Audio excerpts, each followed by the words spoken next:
there's everybody. Hello, everybody. Hello. Hello. Oh, Yeah, so RPG in it. hell yeah. Super excited. I'm sure everybody else is. We've been trying to do this for a little while, so it's good that we actually nailed it down and got some time. Oh, Yes. Let's see, y'all. Not everybody be happy at once. Yes. Yeah. Do this. Some of Everyone us have keep got it down. some of us have experience with D&D. Some of us do not, like Leon and myself. We do not have experience in this. This is our first time doing it. And I think we got the right people to do it with. Oh, I think this is going to be pretty fun.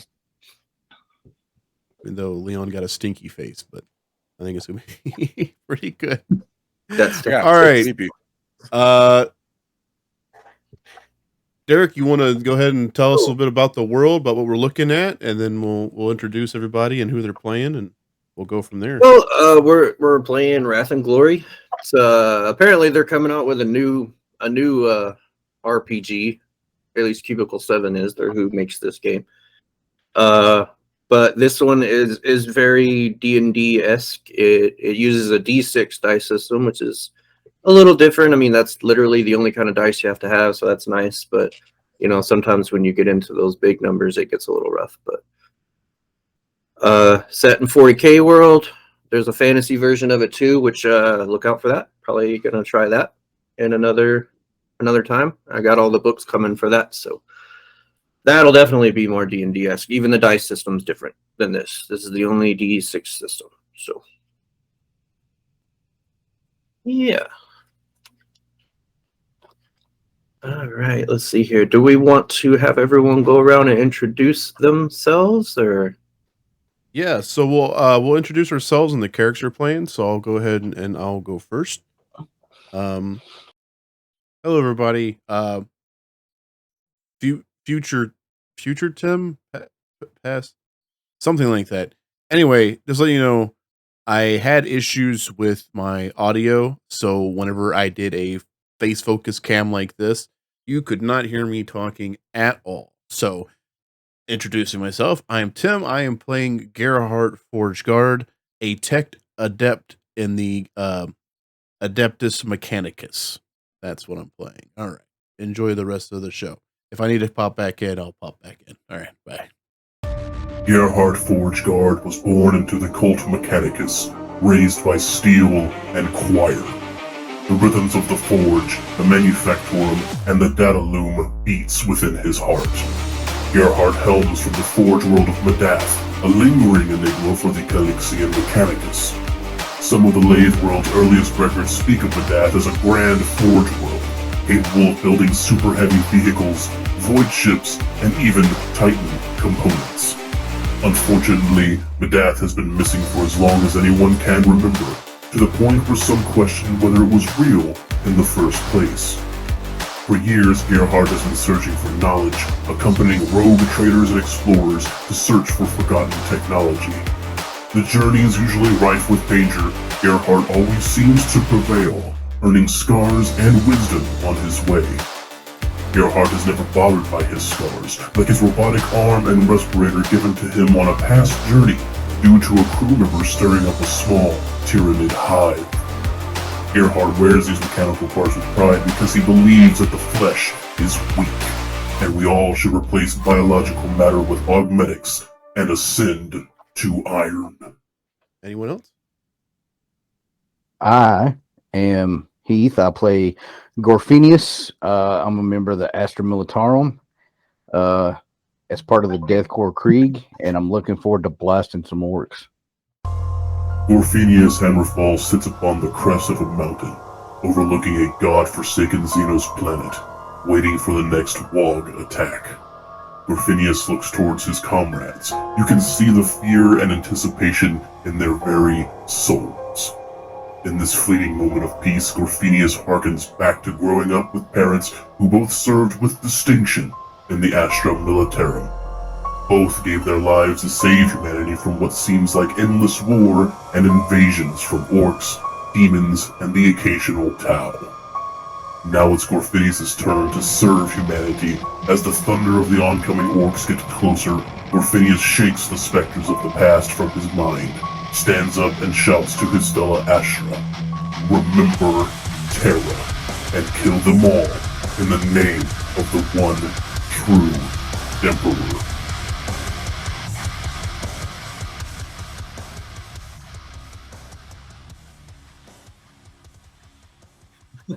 Nice. Leon, you're muted. Well, He's I'll go talking. next. I see his mouth talking and ain't nothing happening. I'll go next. My name is Ben. I'm playing a character named Aura Drew Void Walker. I'm a Corsair and Elder Corsair, member of the Green Steel Corsairs. Aura Drew's early life was hard, as he was made somewhat of an outcast through no fault of his own. His father, a commander in the Green Steel Corsair, based on the Elder Craft world Ul-Kahari, was tasked with leading the unit to protect an ancient artifact. While on duty, the Great Rift appeared, and a rogue hive planet Trollius emerged from the Great Warp Storm, and Ul-Kahari slammed into it, and was utterly destroyed. During the ensuing chaos, the artifact was never recovered and has since been lost to time. Aura Drew's father was held to blame as he was the artifact's guardian. Aura Drew has studied at all the best academies and worked his way up to be distinguished as a very capable soldier and sniper in the same company his father was part of, the Green Steel Corsairs. All for the cause of finding the ancient artifact and restoring his family's honor by returning it to his princess, Farian Weir.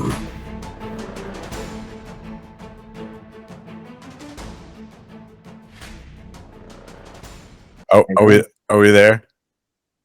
Hi, I don't know what happened. I am Leon, and I am Gaius Fluten I'm a Storm Priest, and I hope to whoop on some orc boys as well, but spread the word of the Emperor. Gaius Fluten is a Ministorum priest.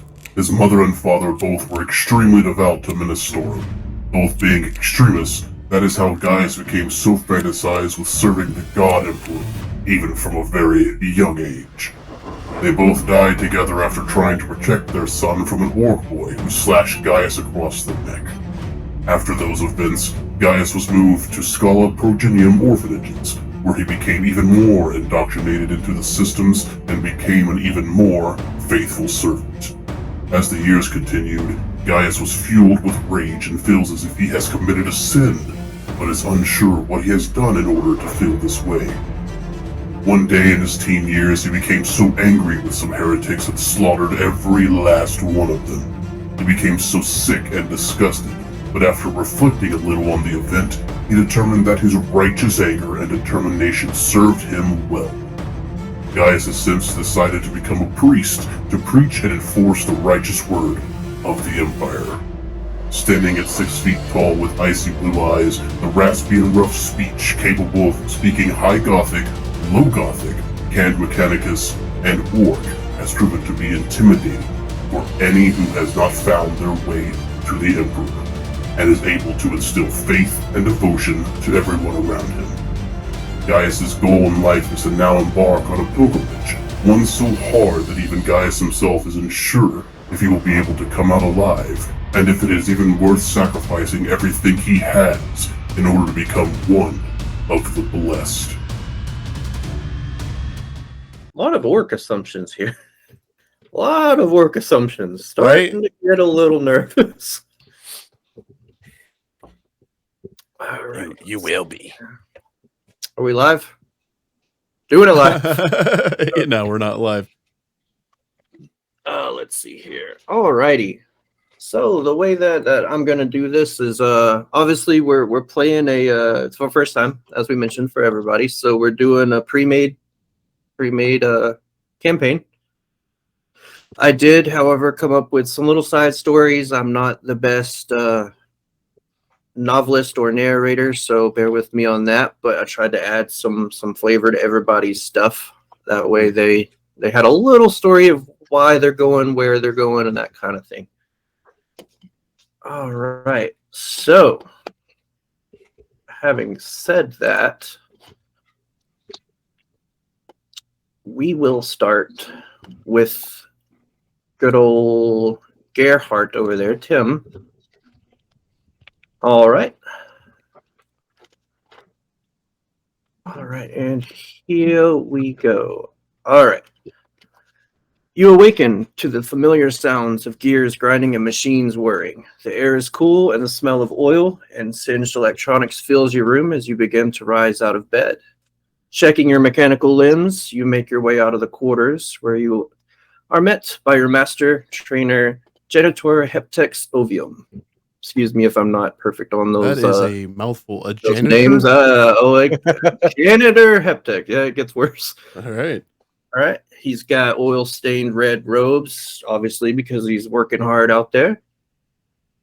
And he also has extensive augmetics. They pretty much always look like they're malfunctioning, but they always do what they're supposed to. It's kind of weird, but Same. yeah. Like in I real mean, not life. even in the game, in real life. All right. And he, let's see here. All right. So he's standing outside your door anxiously, pacing back and forth. Looks like he's been waiting a while. And he says, Gerhard, I must speak with you about a very important matter. What is this matter? As you know, Ankara is home to a very unstable relationship. We are forced to coincide with the ecclesiarchy while clearly being the more useful of the two. I honestly have no interest in these political games we are forced to play every day. I primarily only care that we increase productivity and continue to help those wounded with finding their true capabilities through a connection with the Omnissiah. However, be that as it may, I've just received word that there soon will be an official from Gilead Primus arriving. I need you to find what they have for and report back to me. Use any means necessary to accomplish it, as it may involve our future here. I am tasked with meeting on their arrival, and I ask for you to accompany me. After, it will be up to you to befriend them and join them on their task, whatever that may be. Do you want? Sounds like a plan on Primark thing. Yeah. I'll make it so. Good. And he stumbles off, not drunkenly, but like you would expect someone completely made of augmetic limbs that are Augmeticies. yeah, maybe kind of spiderish. All right, I like that. and that's where we leave Tim. Nice. So I'm like having to get ready for Primarks to show up. Yeah, see, you are on the planet, Yeah. so that's why you're already there. Very important. Very important. All right, and the next one is going to be Golfinius Hammerfall. Are you ready, sir? I'm ready when you are. There he is. All right, got him. All right. All right, you sit impatiently in a room filled with tables and chairs. Clearly, this room is normally used as a training room for officers. Imperium and Militarum tabards and banners fill the walls, and through the windows to the room, you can see the soldiers going about their daily routines. After what seems like hours, the door to your room swings open as a man in full commissar dress walks in. You quickly recognize him as Commissar Trake, formerly of your own regiment, the Gilead Gravediggers. His commissar overcoat flows freely behind him as he walks with purpose to sit in front of you. Guardsman Hammerfall, I have an important mission for you. Your mother and father served us well, and there is no one else I would rather hand a mission of this importance to. I'm not sure if you are aware, but on the world of Ostia, there is a settlement named Ankara. That settlement is responsible for a very large amount of food sent both here and to Gilead Primus. Whatever I need to do, sir. All right. He begins flipping through a folder, reading notes, looking at pictures, murmuring to himself. Recently, we've been getting reports of more than usual unrest there. The settlements have a very unstable combination of Mechanicus and Ecclesiarchy, and we fear it will soon come to a head. Therefore, Gilead Primus will be sending a representative to Ankara, and we need you to accompany accompany them as a personal escort. Protect them and help them in any way you can. And when you're ready, move out to the 13th hangar B and wait for the arrival of the priest. Do you have any questions? No, sir. I'll leave immediately. All right. He closes the folder, gets up, walks out, and you are met by what you would assume is maybe a guardsman on his second day. He draw the short end of the stick, and he has to lead you to the hangar. All right, so he's leading you there, and you're on your way to the hangar now. Let's go. Roll for initiative. No. Right. Quick time event. He quickly pulls a gun on you. He's not his second day. A 4d6 gives me 8. 4d6 gives you 8. That sucks. You hit him with a paper airplane. You tried. Oof. All righty. Any questions or comments about that so far? Nope. All right. Next, we will let's see. Next, we'll move on to the old Dootin' Flutin' here. Ah. Yeah. All right. Are you ready, good sir? Anything for the Empire.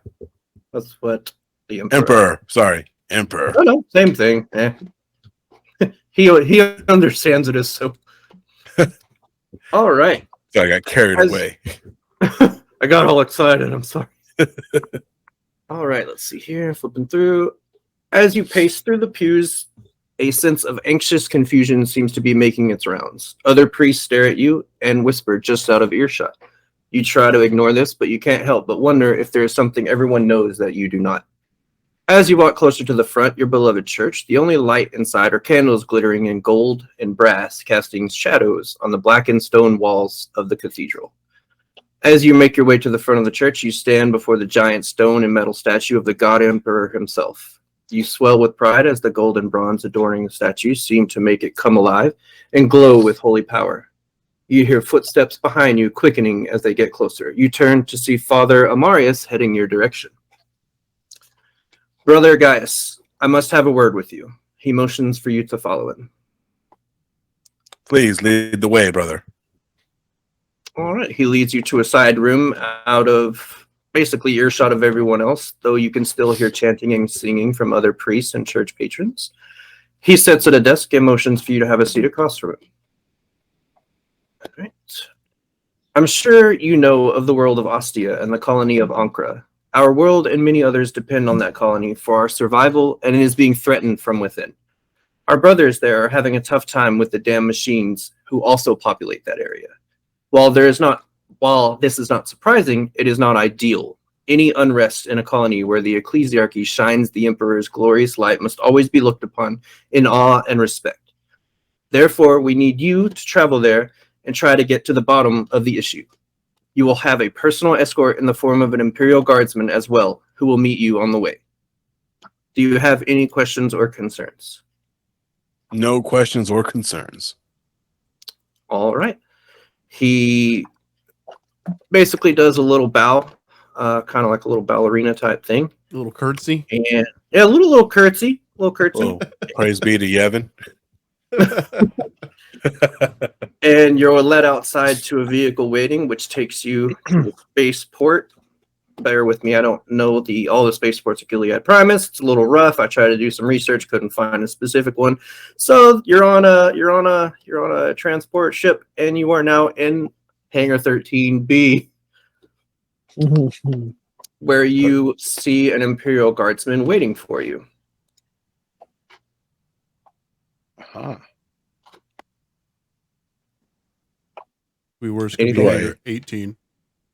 Anything to say to each other? Oh, y'all met each other. Yeah. That's where he went. Okay. Yeah, okay. Are you the Imperial soldier that I am looking for? I think I am. Very well. Let's lead this mission. Let's go. For the Emperor. There you go. Love it. Attaboy. You're basically chaperoned onto a it's a drop ship basically, but it's basically shaped like a brick with wings.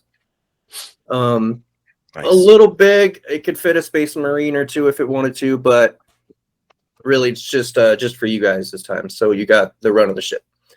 So you both are on the ship and you head your way. Okay. Nice. Very cool. All right. And now this is Ben's. Ben's is a little longer. So let's see here. Way to go, Ben. How could you? There's some reasons, I promise. There's some good reasons. All right, you ready? You ready, bro? Do it. All right, you steady your rifle as you carefully take aim. You target in your sights. You slow your breathing as your father looks over your shoulder, guiding each of your half unsure moves. Ooh. This is all you've ever wanted, to be like your father, to be one of the craft's world's best rangers, leading squads into battle, defending your brethren from afar, never being seen but always being feared.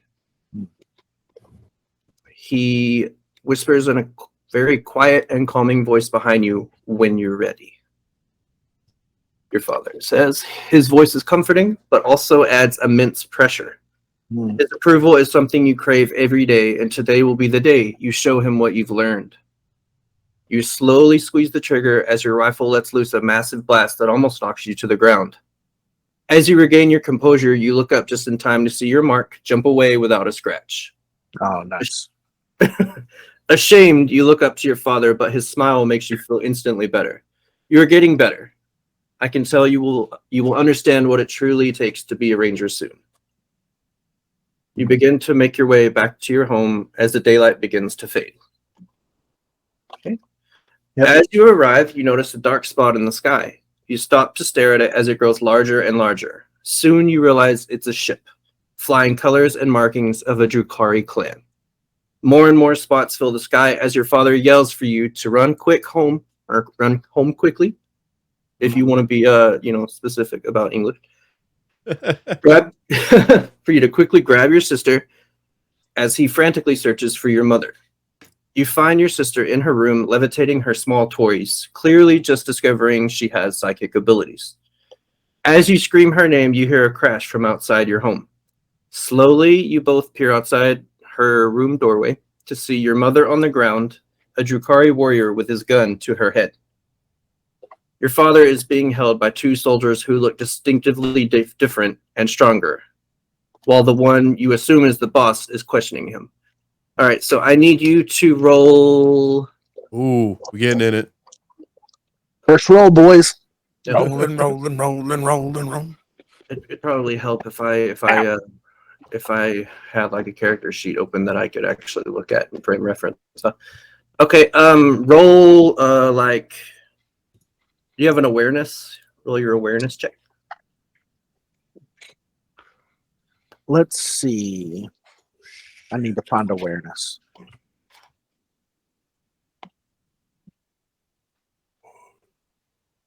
Should be that big old A. Awareness is right under athletics on the sheet, looks like. Oh, yeah, okay. 3 total. Okay, so roll 3 dice.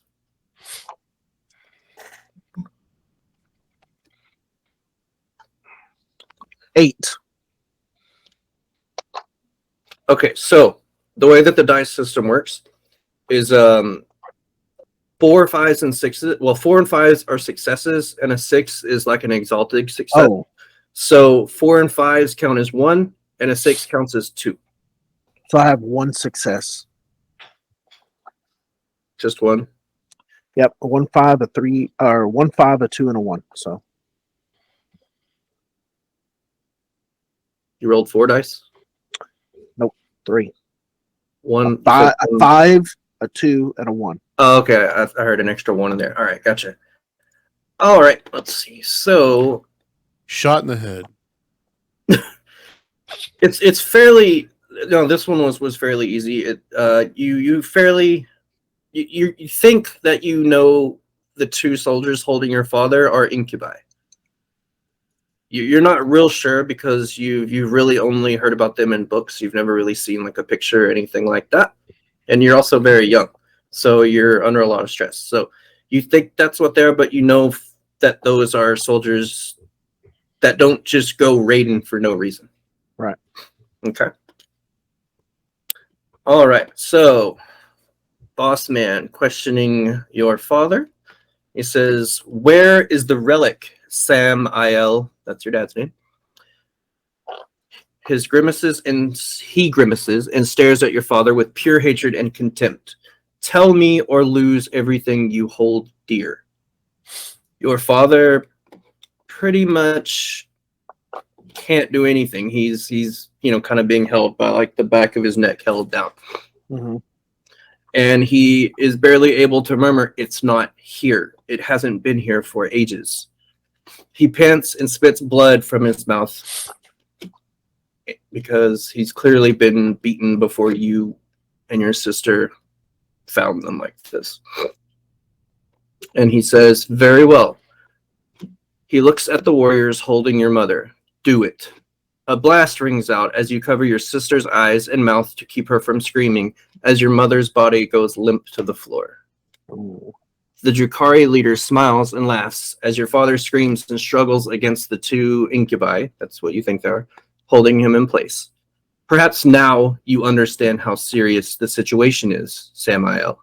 Let us see what else we can take from you." As the last words leave his mouth, your sister screams as a wave of despair and sadness washes over you and what feels to be your very soul. The lights of the room shatter, and the beads in the Drukhari leader's hair snap and fall to the floor, letting loose pretty much, he has his hair like way up like this, kind of in like a tall ponytail and multiple things, all fall straight down. He looks in your direction and laughs the same maniacal laugh as before. "Well, well, well." He walks in your direction. "It seems you've been busy, Sam-Il." You step in front of your sister as he towers over you looking down.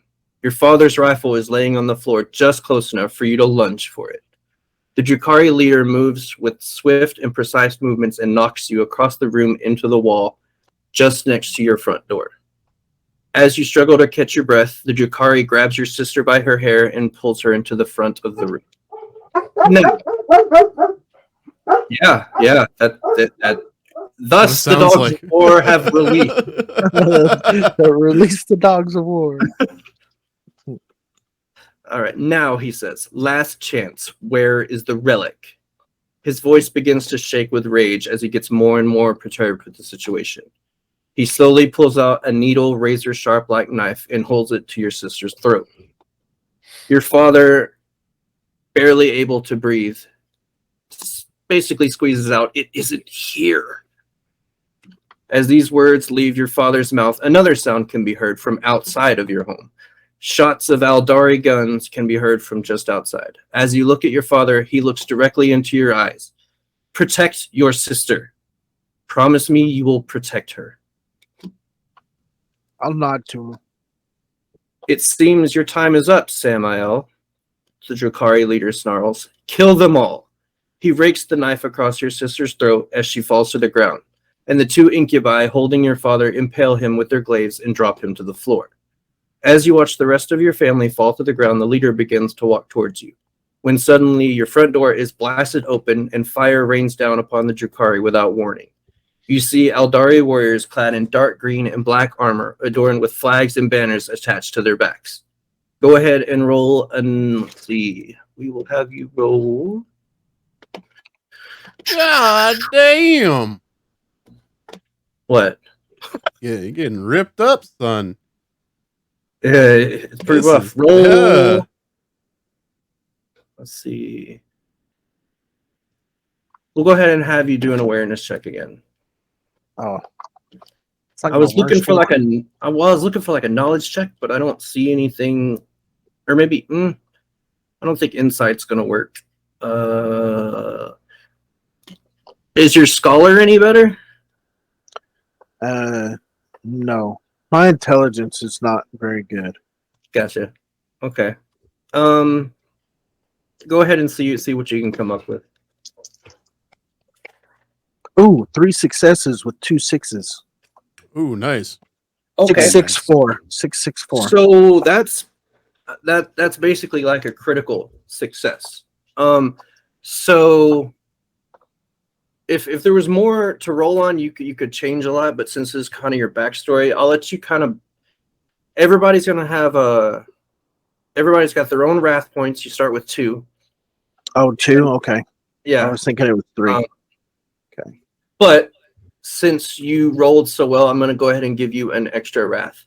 Okay, cool. So I'll keep Later. it 3. Yeah, since you don't have anything to use it for right this Okay. second. Cool. All right. Mhm. So when you look at them and their banners, the symbols, you are pretty much beside yourself because you recognize these as the sorry, I forgot what they're called. Sorry. Green Steel That's Corsair. them, yeah. You recognize them as the Green Steel Corsairs. They have the same flags and everything. You used to basically build models of these characters because you always idolized them because of their freedom and their. Well, I mean, they're pretty much known for whooping ass. So I mean, that's Hell something yeah. you were looking for there. So, Man. so you realize that they are coming in and they're all out of gum, Ben. They're all out of gum. Whipping that ass. Yeah. All right. All right. So they're coming in, and let's see here. Gotta catch up with my story. Sorry. All out of gum. Well, it's a lot of stuff that I've written down here. All right. So you recognize them like that's who they are. There's no question. They rush in a blaze, striking every Drukhari down in seconds. They start checking the bodies as you are basically frozen in place. You don't really know what to do. As they're checking the bodies, a tall woman donning solid black armor adorned with shimmering red gems and raven black hair and a really tall ponytail, because that's how they keep it out of the way, walks in and says, "Is it here?" Negative, princess, one of the Aldari says. She looks around the room and locks eyes with you. Bring the boy, she commands. You reach down to grab your father's rifle as they pick you up and carry you out. As you're crossing the doorway from your home, you look at your family's bodies along the floor. Your father, lifeless. Your mother, lifeless. But when you look at your sister, her eyes lock to yours, and she slowly reaches for you, gasping for air. You begin to wiggle, shake, pretty much everything that you can, and yell, "My sister, she's alive. You have to help her." And all of your words are completely ignored. And the final words of your father start echoing your head. Protect your sister. Promise me you'll protect her. And they continue keeping out. You're flailing, freaking out, trying to get up, back to her. Your eyes are slowly dimming because it's a little too much pressure for a kid. And you see her hand fall and it goes black. And your eyes jolt open. You grab your rifle quickly, aiming around the room. This isn't the first time you've had this dream, and it sure won't be the last. You slowly come back to reality as the familiar sound of the ship's engines have become somewhat of a lullaby to your senses. The panel near your room door beeps, and a voice speaks from you. Oradru, right? That's how you say it, Oradru? Oradru? Yeah, Oradru. Oradru, the princess needs to speak with you. On my way. All right. You make your way through the ship. You arrive at the princess quarters. The guards wave you inside, and you see Princess Farianweir. Her name's hard, so that's how I'm going to say I it. always called it. I called it Farian Weir. Farianweir. That's what I said. Yeah. She's sitting across, basically got her feet propped up, like you would expect her to, and she says, "I know where it is." Somebody discovered it? We've got a lot of news saying that it is very, very close to Ankara, which is on the planet of Ostia. Okay. So before I even brought you into this, because of your emotional ties to it, I was a little conflicted. But I've sent some, I guess, a reconnaissance team, if you will, down. I haven't heard from them. So knowing your background, I'm going to send you and you alone down there. You should know there is a lot of conflict down there between the humans and the machines. Right. A little bird told me that there may or may not be a member of the church showing up. You may want to attempt to make contact with them, because I think there's more to it than both the machines and the humans understand. Okay. Well, if anybody is going to be able to do this, I'm going to do it. That's good. And I'll recover this. Mm-hmm. And were you having the dreams again? Yes. Okay. We'll send more of the medication with you. That may help, but nothing will ever get rid of that. I understand. Very well. All right, you can take one of any ships that we have here. One of our, I don't know what their drop ships are called, but any of them, you can take those. And it should only take a short time. I know the humans are probably already on their way. So, okay. Well, with your leave. All right. Good luck. Thank you. All right. All right. And hang on a second. Ben is on his way. Hang on a second. Hang on a second. Derek, Yo. sit up. I can't help it. So in the video of the thing, you see him, and then all of a sudden you see him like lower. Like if if this is the box, it's like.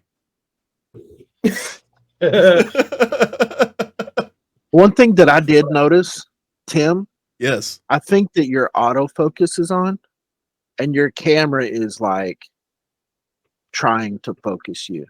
Oh, I bet mine's on too. I think yours is too. Mine's on. Yeah, mine's on. It does that, but So you come in and out of focus. Yeah, I don't really know how to fix that. I think it's in G Hub or whatever. But yeah, so you'll see the video and you'll see him start going like. He's getting into it, man. Yeah. But okay, all right. So time in. All right. Did you? Well, and you wrote all that stuff all by yourself? Yeah. Absolutely. Each individual person's prologue I wrote. I know that some were shorter than others, but being that he's a different race, it's a lot harder to bring him into a human story. Yeah. That's nice, though. No, it was all good. It was like kudos. Very nice. Kudos. Very kudos. Good. Really good. Really good. Loved every bit of it. Now let's screw it up. Okay. All right. We'll time in real quick. Again, Ben, someone who's clearly on his first day, comes running to you with a note, and basically like a stone that has a shape on it, and I don't have the shape with me at the moment, but it's an Aldari shape. You recognize it as basically your family's crest. Gotcha. And on the note it says, this crest will guide you. You don't really know what that means, but he's like, wait, she forgot to give you this. She's been drinking, so here's this. Nice. Okay, I'll take it. All right, now you're on your way. All right. Okay. All right, so the rest of it is going to be a little different because it's more or less out of a book. But as far as what that was, I thought that was pretty decent. I spent a decent amount of time trying lock Loved down it. different stories instead Yeah, of making man. everybody like you're in a bar. Nah, this was good. This was You good. see another group, Looking Go for at- Strider. Looking for the one they call Strider. Go ask the bartender if he has anything that he needs done. Right, yeah. I was trying to come up with very specific stories for No, each person. That was So, great. That was great. It was good. all right, so it's once we get you guys in a party, it'll run a little I guess smoother. I don't know, it's going pretty smooth so far. But I'm gonna move this so kill no. Okay. All righty. So we are playing what? Wrath and Gorley. This is the Grim Harvest. yes. The campaign, if we wanna go ahead and plug that, is out of this book, The Litanies of the Lost. Awesome. It's got, let's see, it's got 1, 2, 3, 4 campaigns in it. They're not super long. I mean, they can be. Obviously, the more investigating and the more like roaming around you're doing, the longer it takes. But I think technically it says you could probably do one in 1 to 4 hours. So you could finish it quick. I don't expect us to, because I expect you guys to probably ask some questions. Yeah. Or roam around, that kind of thing, talk to yourselves, figure stuff out. But, if you were playing with one person, you could knock it out pretty quick. Oh yeah. Well, it's pretty good for people who haven't done it the first time around. So Right. And I mean, none of us have. So, different system, completely different system, but, doesn't seem too bad so far. All right. All right. So we've got, let's see, do you guys want me to call you by your names or your game names? Which one Don't matter to me. would you rather prefer? Anybody preference anywhere? Dude. Flute and do. So Leon will be Flutin' Dootin'. You can just say my name. That's fine. Yeah. You can just say my name too. That's fine. Yeah, All right, either way. Yeah. I think it'd be easy. I guess obviously whenever you meet each other and talk to each other, you can do it by that way, but I'll just call you by your names. All right. So we got Heath and Leon. You guys are on your ship. Everything's going smoothly. A little bit of turbulence, but nothing that the pilot can't handle, or at least he isn't going to let you know if he can't handle it. He's just going to take you right into the side of a mountain. So you're coming down. As you come down along the grass, you see basically one side here is nothing but gold. It looks like solid gold. And the closer you get to it, he's bringing you closer down. You notice it's basically wheat, but like the most pristine wheat you've ever seen. Like this is what this planet does. Wheat. Okay. Wheat.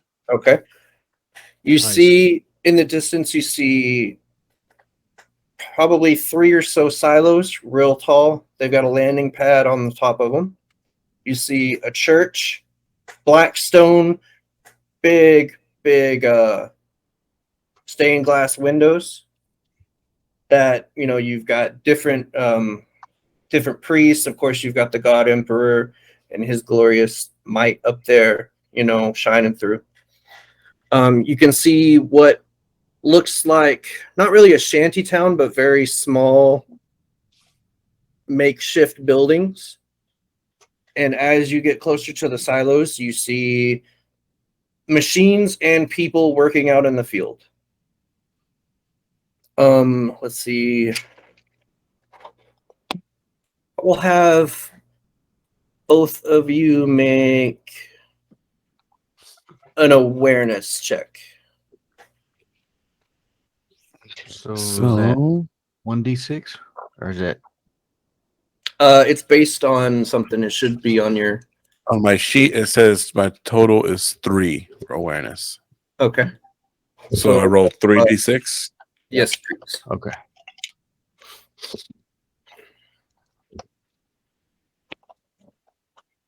I rolled a 5. No. Well, what are the numbers on your dice? 5. On All together? You have a 1 awareness? Yes. Oh, wow. All All right. Yeah, I don't know if that's right, but that's what it shows on my sheet. So Fair enough. I rolled 6, 7, 8, 9, 10, 11, 12, 13. A 6, a 5, and a 2. There you go. Okay, so you rolled a 3. So 5 counts as 1, 6s count as 2. So Heath doesn't notice too much. You kind of look out and see you're not really paying too much attention. You see that the machines are kind of over here and the humans are over here. They don't really intermingle. Leon, however, when you're flying over real quick, because you're booking over here, you basically see a farmer go down. The humans and the machines all rush towards it, and basically a big old kerfuffle breaks out just as you go by. You don't know anything else. You just see one of them basically goes down, and then all of them start fighting over him, basically. Okay. All right, so you land on top of one of the silos, and you step off. You see, and I'm gonna pause right there. I'm gonna go to Tim. So Tim, Okay. you and Genitor Heptus travel to the silo to meet, this cargo ship, or not cargo ship, but a drop ship. And you see it coming in, and he says, "All right, here they come. This is very important that they understand we are the future." We are. Yes. Because the church is sending someone, basically to deal with this situation. So they're automatically going to lean that way. No. The way is iron. The way is iron. Right. It is our way. It is our way now. So whatever you have to do to befriend them and figure out why they're here, do it. Consider it done. Do it. Good man. What I like is that I also forgot that my character has the thing that he curses under his breath. so as I slowly look towards the ship, I just go, I can't believe I have to sit here and do this with people. What was that? Nothing. The way is iron. No, yes, yeah, it is iron, yes. All right, so Ben, you come swinging in hot. So does everyone have the map? Yeah. Yeah, I got it on my phone. Okay, I good. have it up All in right. another tab here. Is it the one that you put in the chat? Yes, sir. Yeah, that's it. That is the map of Ankara. That's where you're all landing. So Okay. let me just pull this up here.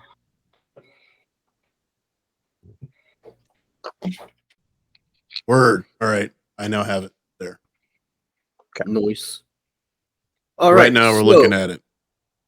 All right, so you see we got silos. There's 3 right in the middle here. All right, y'all will be landing on the one that the line actually points to. The one on the right. Okay. Ben, you're going to be landing. We're going to have you land over here kind of barely southeast of the Habs. You're going to have to come in quietly, obviously. Xenos, which is something that you aren't always welcome in places, so that's why it's going to be hard for you to join in. But you're going to land over there. Okay? Okay. All right.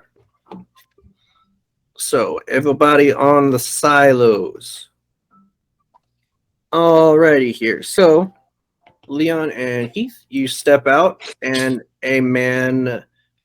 Well, if you want to call it that, it's mostly machine. Red robes. He's got one human eye. That's basically all you can see. The rest of it is metallic. He's got obviously an optic eye. He's got the arms that come out behind you. Most of it is covered in a red cloak that is absolutely filthy with grime, oil, everything like that. That's what he smells like, is mostly oil. He looks like he shakes all the time. And let's see here. And he And another, what you assume is a Mechanicus, is standing there waiting for you. And do you want to describe your character to them, Tim? Describe my characters. Yeah, like what they see. So, basically, Gerhardt Forge Guard is your average size human, but from the cult of the cult Mechanicus, the Adept Mechanicus. So he of course feels like metal is the way to be, both in listening and in life. That he has got a augmented eye, so he has a robotic eye. You see some damage around it, and he's missing a right arm. But in that right arm, he has this just the scale, just the skeletal mechanics of the arm, the skeletal structure, all mechanicized. There, I'm sorry, he does not have a robotic eye. I'm sorry about that. I forgot. He is not a robotic eye. Actually, where his mouth should be, it's just a respirator. Something that you would see akin to just someone working hard in these gaseous planets, things like that. Just a respirator instead of a mouth and jaw area. Just that. There we go. That's him. Very well. All right. And Regular do you guys Adeptus robes. describe yours? You're wearing red robe. Yeah. Came here to party. He's got the button, the flare. Just literally says came here to party. Flashes. Yeah. Hand out flyers that say "Eat at Joe's." The whole 9 yard. What's up, beaches?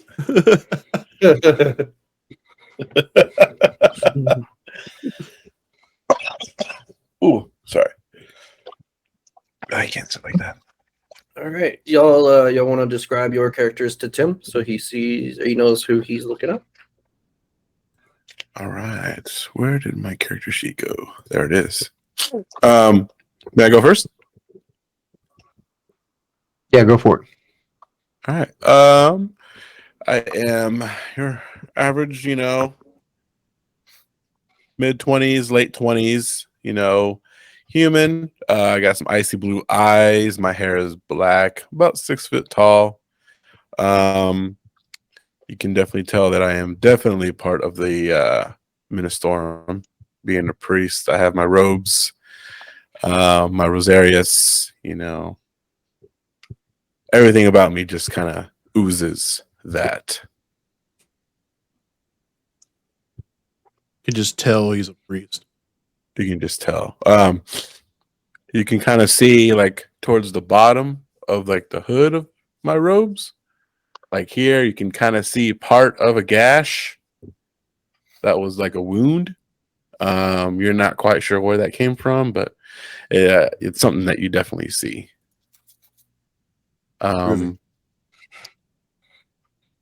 Yeah, that's how I appear to you.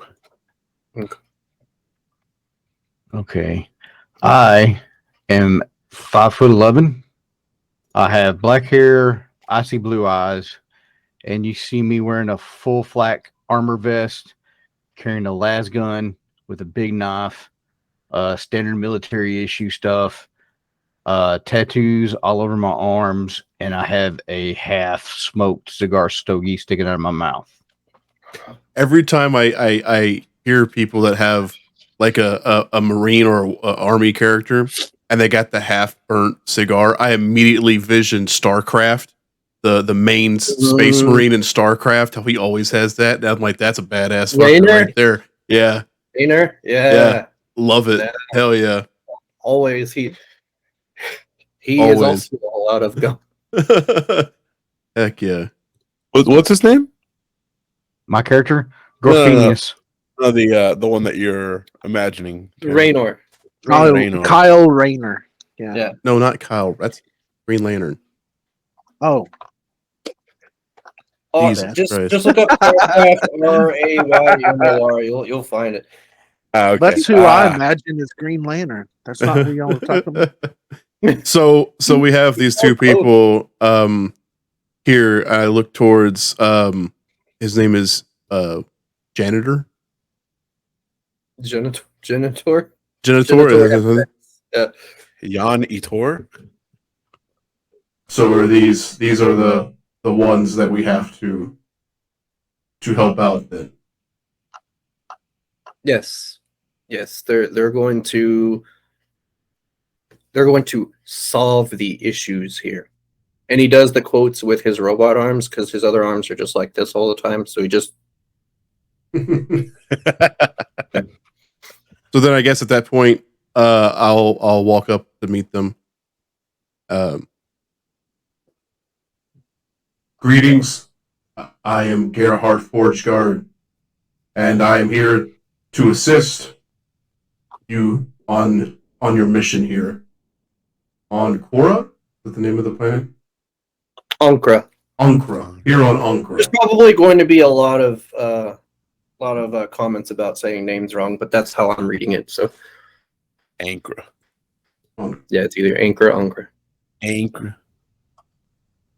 So anything you need, I'm here to help, and we'll make this as easy as possible. Okay. All right. And let's see here. Boop, doop, doop, doop, doop. All right, and so Heptex rushes over. For you, Tim, this is very out of character because he's normally very slow speaking and quiet and very here's how things are. Fine warriors of the Emperor, I welcome you to Ankra, such as it is. I won't insult you by asking why you are here, as I understand my place in our glorious Imperium. He says, I am Janitor Heptex, and I have a humble request of my own.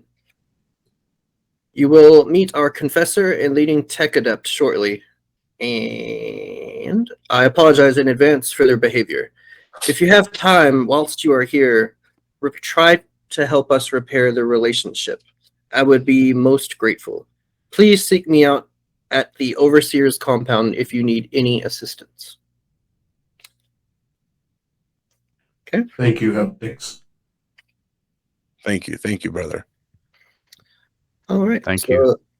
He leads you to an elevator and takes you down basically to the bottom floor of the silos. And he says, let's see.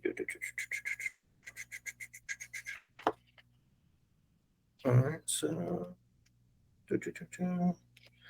there are what you see as another Mechanicus member and someone who looks very similar to Leon.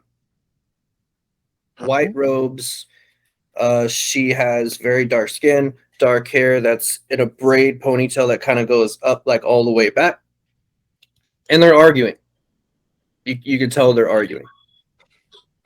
And they're going back and forth, and the closer you get, you hear the Mechanicus say, "This elevator is a perfect example of the weakness of the flesh. Query, do you calculate more crops would be acquired if holy servitors powered this elevator?" This is them going back and forth. Absolutely not. Humanity is made in the Emperor's image. If he wanted us to alter our forms, he would have decreed it himself, you impious fool. Okay. Anger. Predictable. Perhaps if the laborers and yourself were more logically inclined, they would not believe foolish myths, and the righteous work of the Omnissiah would continue undisturbed. Perhaps if the blasphemous Mechanicus weren't so keen to enter the forbidden ruins and convert ruins, and convert every injured citizen into a soulless servitor, people would trust them more. You there. She looks directly at you. She recognizes Tim's character. She's mainly looking at you, the other two. Let's see. You there. New arrivals. What do you think? Should elevators be powered by glorious manpower or cold machinery? You might want to think about this one. I personally think it should be glorious manpower in the image of the great emperor. But I do believe that technology has its place. It's an elevator. It's meant to lift people up and down. Period. What's the issue? She just looks. Expected such an answer. Okay, so we're gonna say. I mean, is what it is, I guess. Do any of you want to ask her anything, or ask either of them anything, or talk to them in any way? So I ask what the situation is. Well, you're looking at it. The machines believe they are better than his word. Should be iron. Everything should be iron. I'm not asking the question. I'm just stating. No. She just slowly looks at you and looks back at him. All right, priest, this is your job. I'm just here to make sure nobody gets hurt. There it is. There it is. Everything should be iron, huh? Well.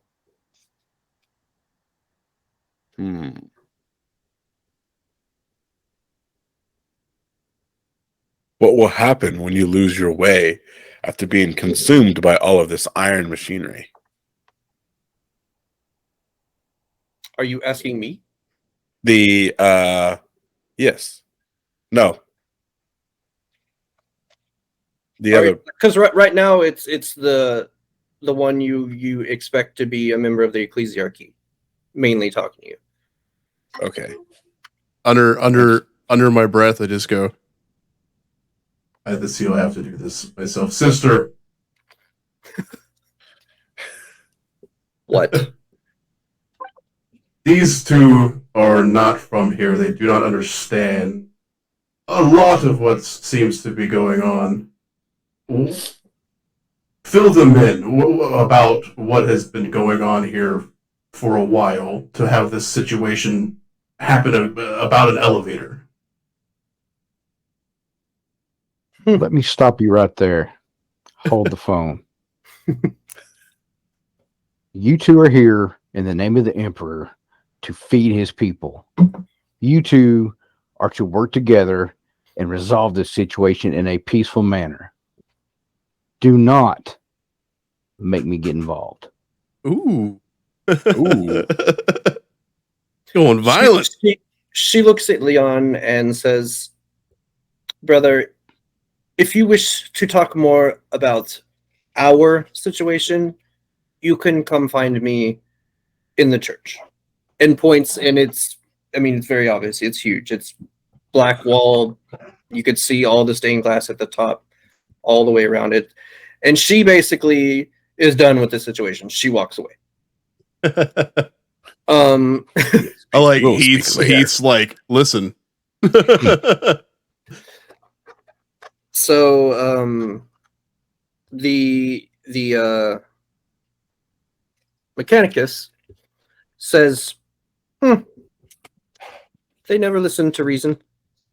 If you wish to know our side, the real side, come speak to us. And he skitters off, because he's got robot legs, skitters off in the direction, and you noticed it when you flew in, but now you see the direction he's going. There is basically a massive power plant with like piping everywhere, kind of like a steel mill, like what you would expect that to look at everywhere, with a massive insignia. I won't even make you roll for it. It's quite obviously the Adepta Mechanicus symbol, that direction. Nice. It's at that point that Genitor says, and again, very nervous, he's just, unfortunate that you had to see that on your first few minutes on our planet. As you can see, there's a lot of unrest. We simply want to help the church and ecclesiarchy in our own way. and continue doing what it is we do. But unfortunately, there has been some incidents lately in the form of, well, there's no other way to say it, humans disappearing. We don't have any specific reasons for it yet, but we're looking into it, and I'd like to think that we can come to a good resolution with everyone being happy at the end. If you wish to talk to me, I will be over there, and he points towards the Mechanicus building. Also, if you need anything, my associate here is here to help you with anything at all. He also knows many things of this area. Little more confidence back there. Does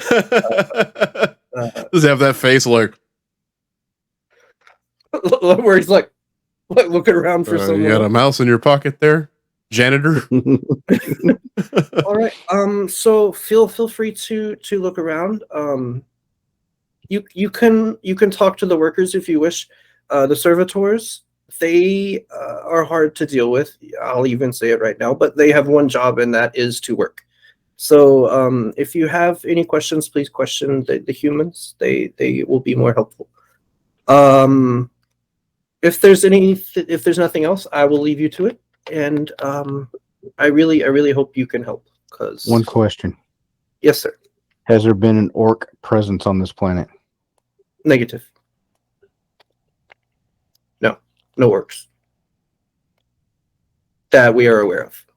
Granted, most of us do not leave this area. What's the Mechanicus building called on the map?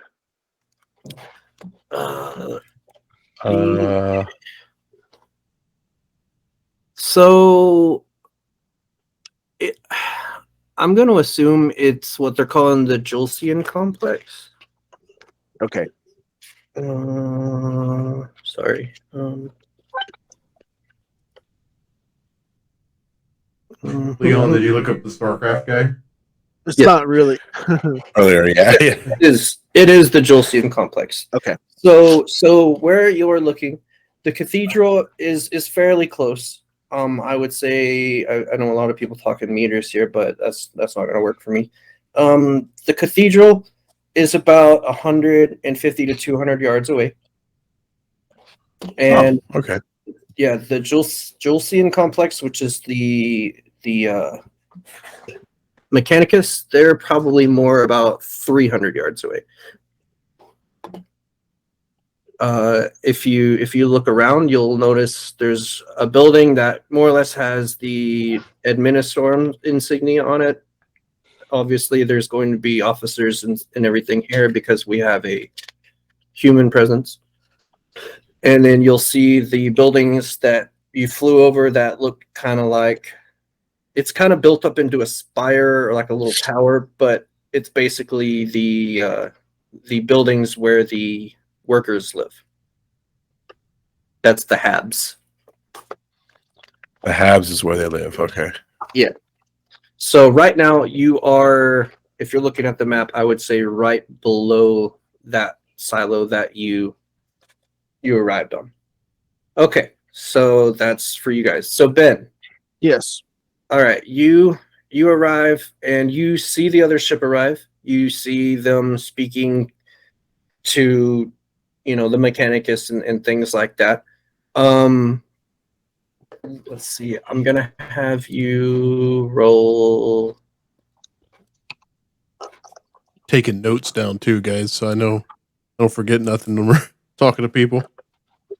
Noise. Also, the name of the planet. Ostia. Ostia. Go ahead. Well, I'm going to have you roll an investigation check. But it's based on int also. But yep. 2 successes. 2 successes. Okay. You can see that they were met with 2 Mechanicus. They some seem very, very interested that they're there. They came down. 2 people were arguing. They talked to them for very little of a second. The woman walked away quickly towards the cathedral, or what you assume is a cathedral. The other ones walked off towards the machinery area. And you're not really close enough to hear what they're saying, but you would assume that's who you're looking for. They're clearly here on a mission. Okay. So what would you like to do now?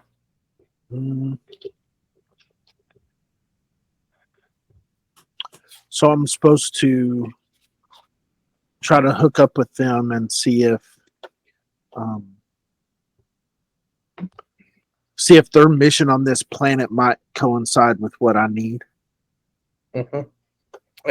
And keep in mind they are human, Right.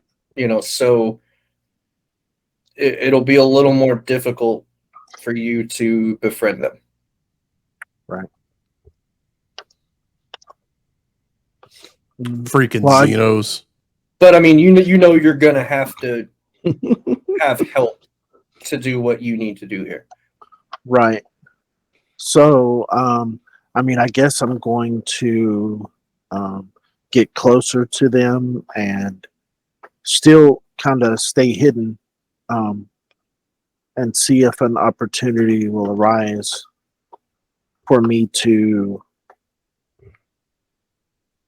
maybe get some leverage on them, maybe help them with something.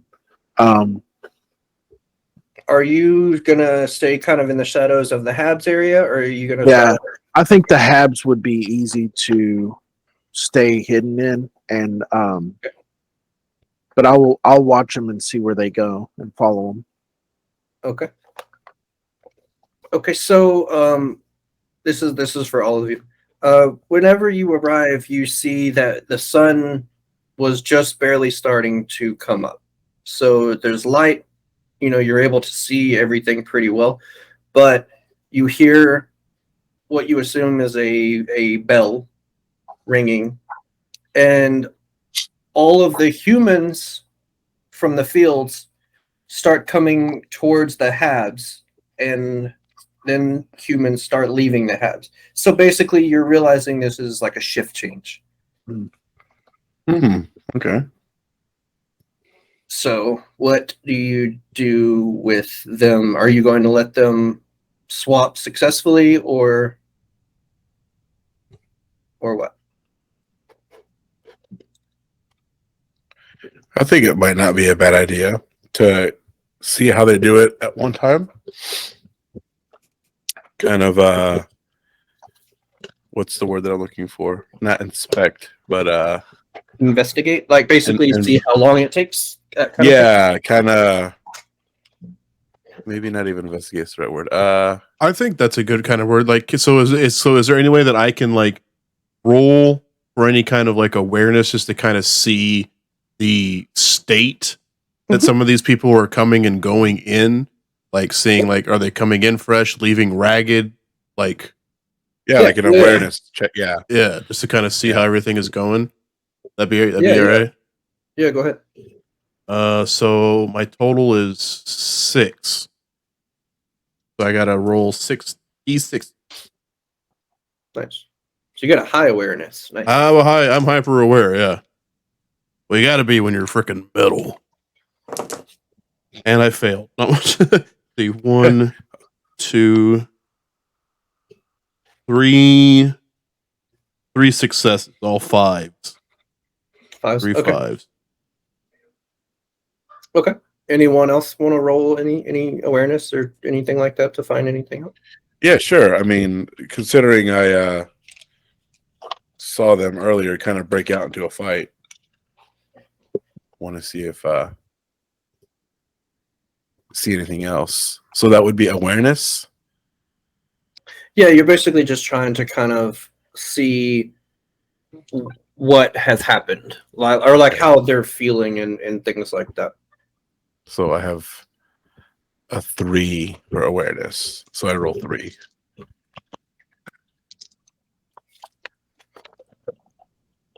I got a 5, a 3, and a 1. I just rolled a 3. All right. I like it. We're looking like hard and stuff, and Gorfinius is just like, huh? Like, what? He's just like, show me where to shoot. Yeah, exactly. How do I make Swiss cheese? So, Love it. I must be missing something on my character sheet. So awareness looks like it's just your initiative. Yeah.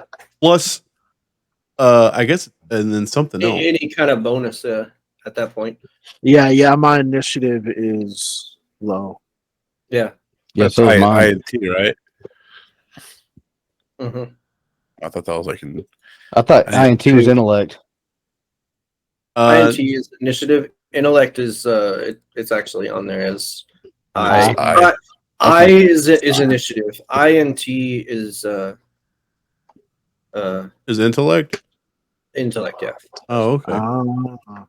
So mine's intellect plus, I think it's whatever rating was with I did my character thing, which has got me up to 6 total. So if initiative is I, and I've got a 3, then how come my awareness is only 1? Because it's INT, it's intelligence. Okay. Yeah. Okay.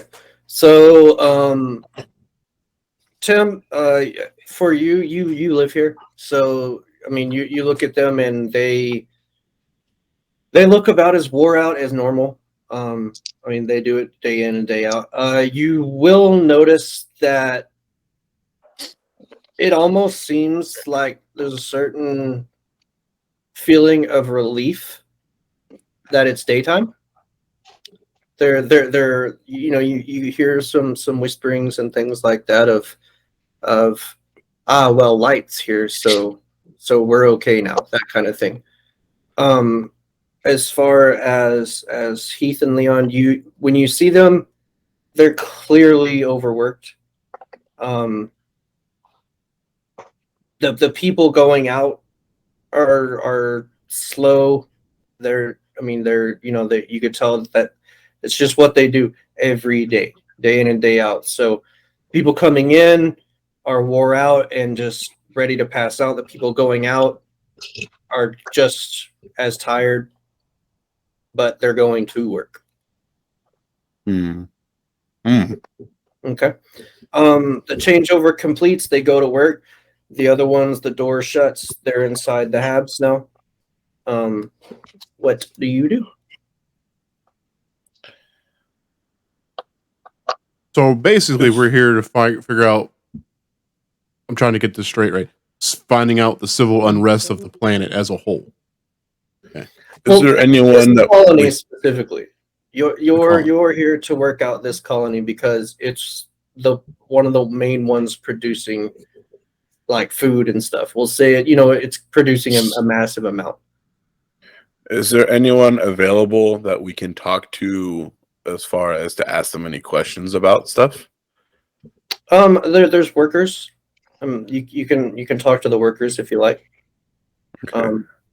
Ben, do you want to do anything at the moment? Not yet. Just watching. I don't think I just want to jump out and be like, "Yo, what's up? Hey, fellas, let me join up. Can I get a party?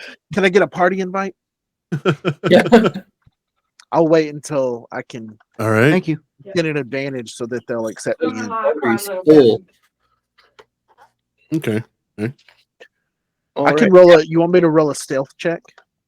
Yeah, go. So are you guys, which way are you walking? Are you walking towards the fields? Or are you walking towards the habs because you were looking at them? Well, I feel like maybe to get behind some of this, we need to go straight to the people. I think to the habs would be the best place to go to get the word straight from them to figure out. They were mentioning things about something at night. Something is happening. So I think to get behind some of this unrest, that's the best place we could go.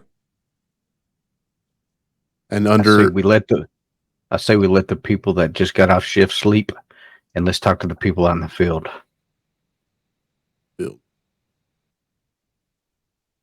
What say you, priest? I like this plan. Let the workers rest. Let's talk to the people going in. Under my breath with that, as we go towards the people, I'll just be like, once you have the right amount of steel, sleep will not be necessary.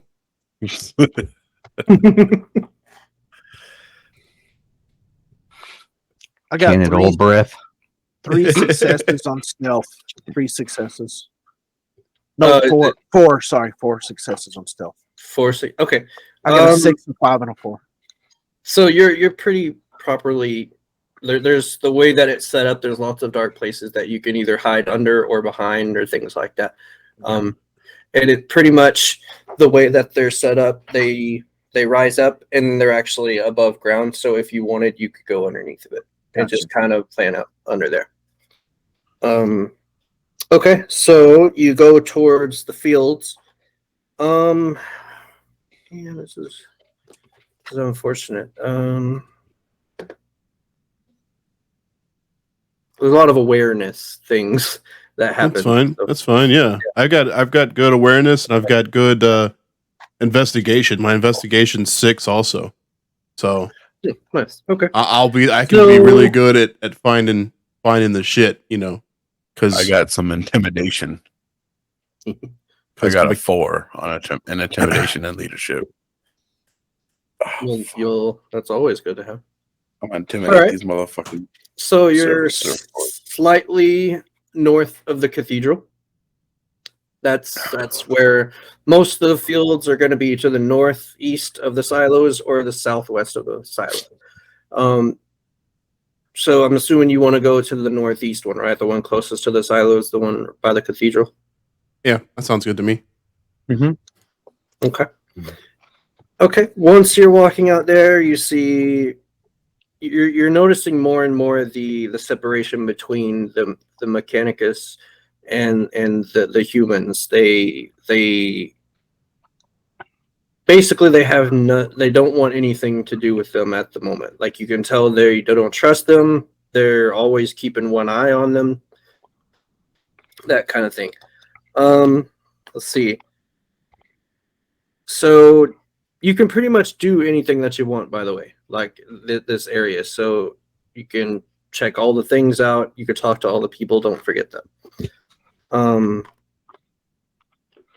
So as you're walking over there, there's three workers that are just now getting to start to doing their daily thing. As you walk up to them, they really don't even pay you any mind. They still look super, like, for lack of a better term, zombified. And yeah, so like there's 3 in kind of a little area separated from like big groups.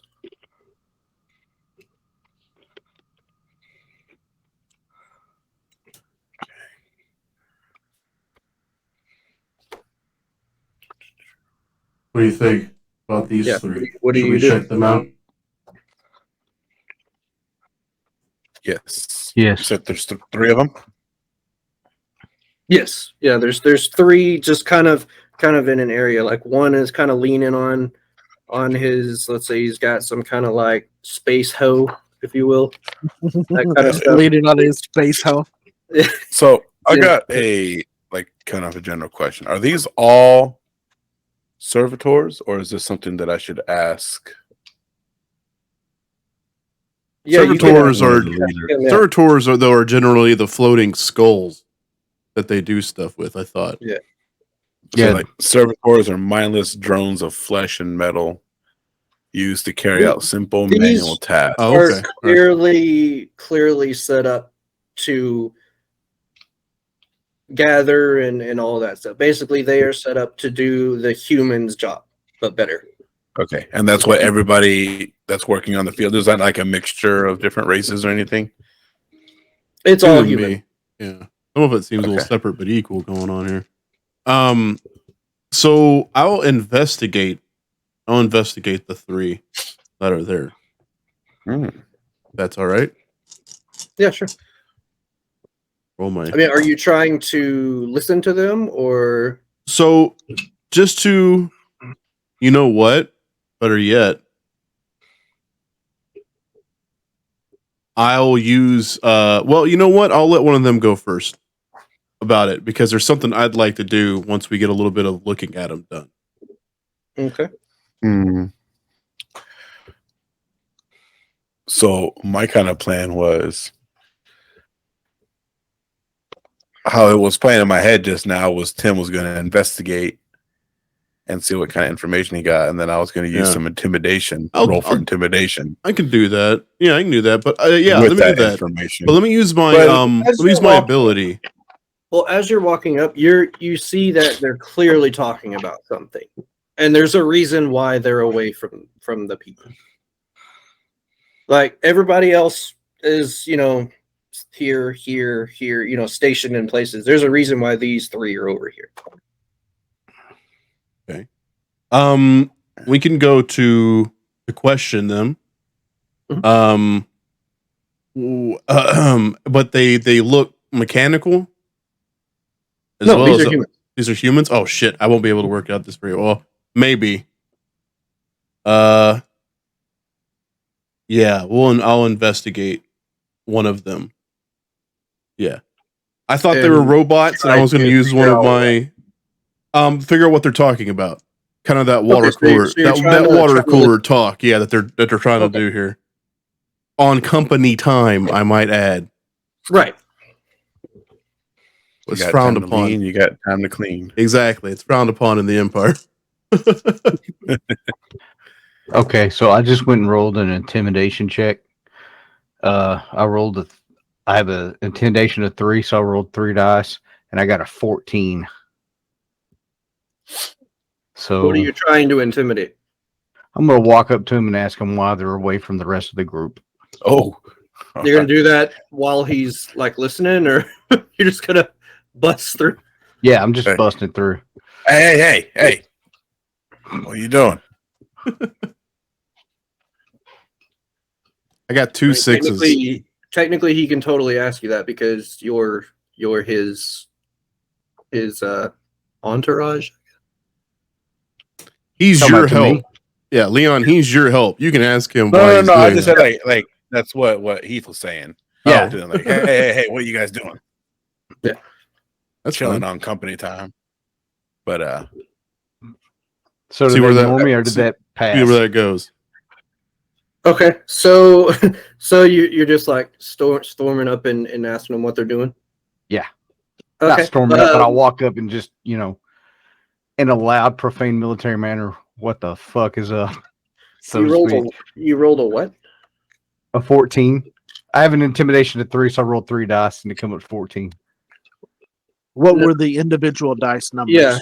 Yeah. It's based on successes. So a 4, 4, and a 6. There you go. Okay, so that's 1, 2, 4. That's a 4. Yeah, that's as 4 good successes. That's pretty good. Yeah. I got when we'll see how this works out. I rolled mine for investigation already. I won't mess with it. Okay. So they you walk up, they're speaking in pretty hush tones. They're trying not to be heard. You not storm up, but you startle them. And basically they just stare at you because they have no idea why an Imperial Guardsman would be on this planet right now. And they'd say, working. And just stare at you, like barely blinking. Okay. So my next question is, what haunts you in the night? Well, there's going to be a lot of answers to that question. So let's have you roll.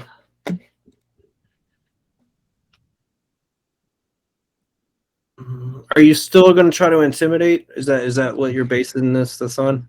No, I intimidated them to get their attention, so they wouldn't ignore me. Hey, Look at me. I can roll a leadership check. I mean, no. So they all kind of look at each other really, really, really awkwardly, as if they think you heard what they were talking about. And one of them, who, if you want to call him a leader, kind of steps forward and he says, the Grim Harvest is what we fear at night. Grim Harvest. Priest, you ever heard of a Grim Harvest? The Grim Harvest. Let me see. Hold on. See if there's something we can roll for that. I can ask them about the Grim Harvest. I rolled for investigation check, Hmm. and I got 2 6s. Do you want to save? I could do an investigation check as well. If you want to save yours to get more information, maybe. Kind of a good. So basically, they're open to being questioned now because they know that there's a guardsman here, so clearly something's up. Okay. They're being cooperative. They initially clearly thought they were in trouble because somebody basically was like, "Hey, you, why you not work?" Give it a shot, priest. Let's see what you can do. So I have one quick question. Before, Yes. what was the Grim Harvest? The Grim Harvest would. It depends on who you ask. It's most will say it's a myth that slender beings come in the night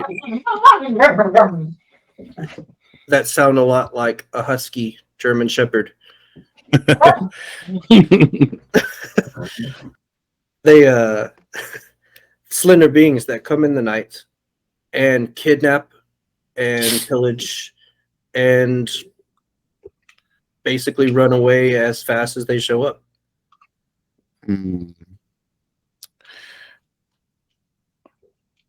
Okay. Do you think I can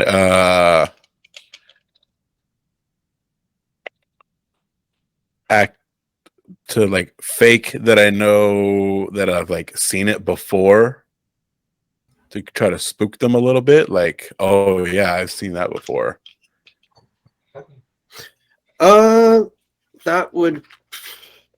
That's going to be probably, I would say, There's like Deception, deception. I would probably be a persuasion. Persuasion. check. Okay, where am I? Okay. So 3 for persuasion. Okay, go ahead.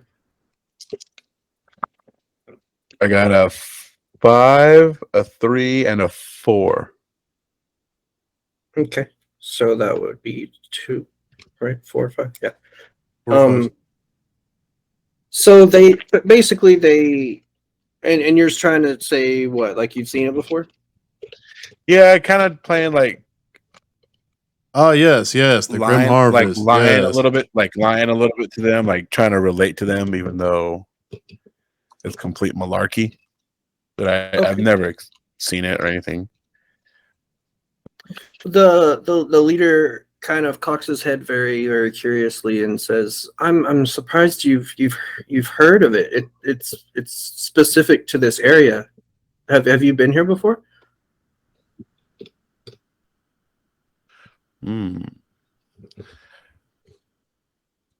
So there's no okay, and specific to Ankara.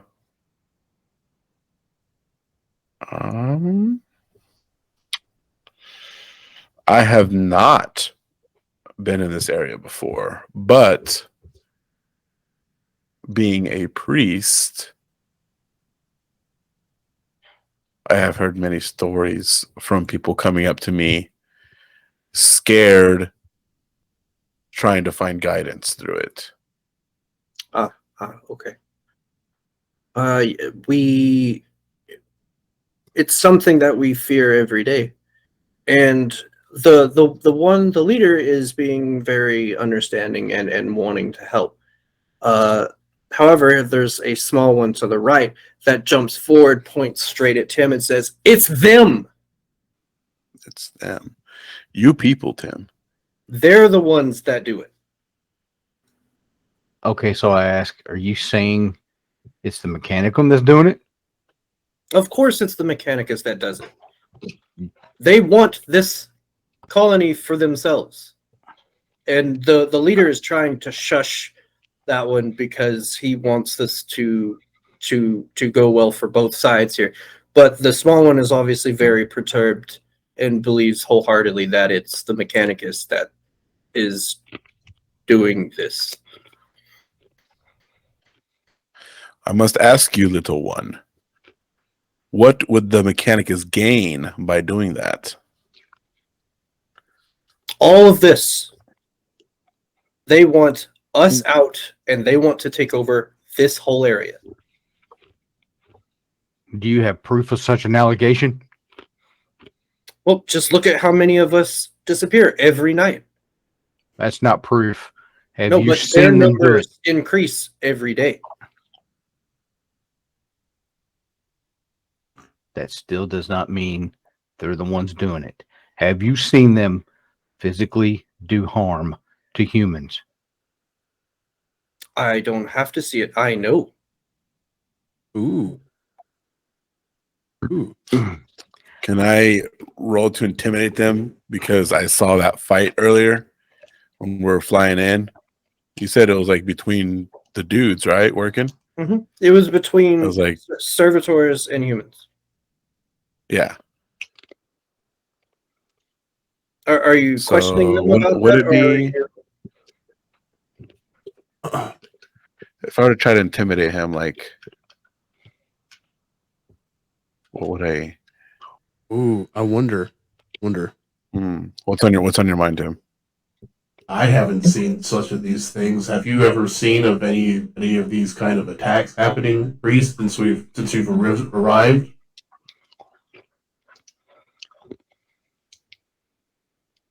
You asking me?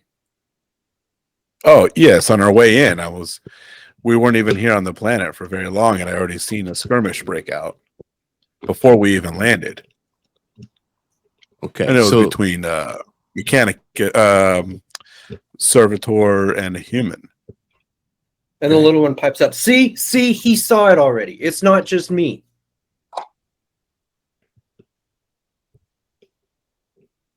dang, I had a feeling we were going in the right direction there because I was like, yes, because if I ask him about it, then I'll know about it because I obviously didn't see it, wasn't there to see it. So my hands are clean of this situation. But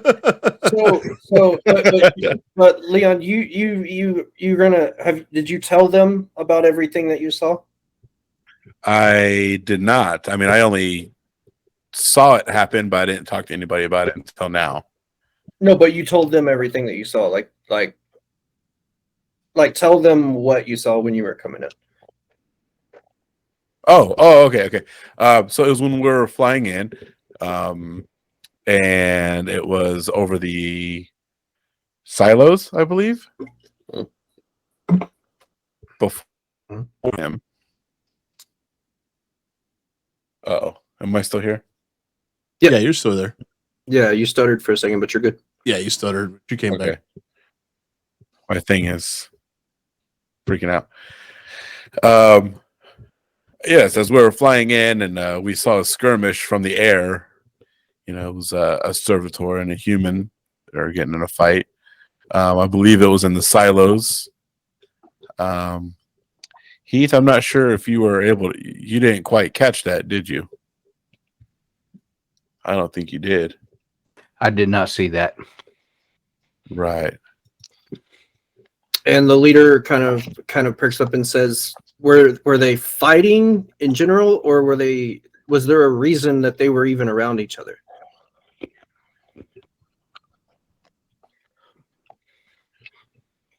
I don't remember if you did say there was a reason. You the first thing that you saw was a human fall, like pass out, and then all of them rushed towards him. Okay. So did I not hear that right? It wasn't a fight? Yeah. Oh no, they were definitely fighting, but they were fighting Yeah. over the one that fell. Yeah, someone fell first, and then they ran to that area where that person had fell and started fighting. Like one of the human farmers fell Yeah. out from exhaustion. I guess. Okay. Yeah, Okay, yeah. got to get you one of these, son. Take some Oh, man. notes. Yeah. Stay with the class. So Tim, roll. Let's see. We'll have you go ahead and roll. I'll have you roll an awareness check. Awareness check. Yeah. Groovy.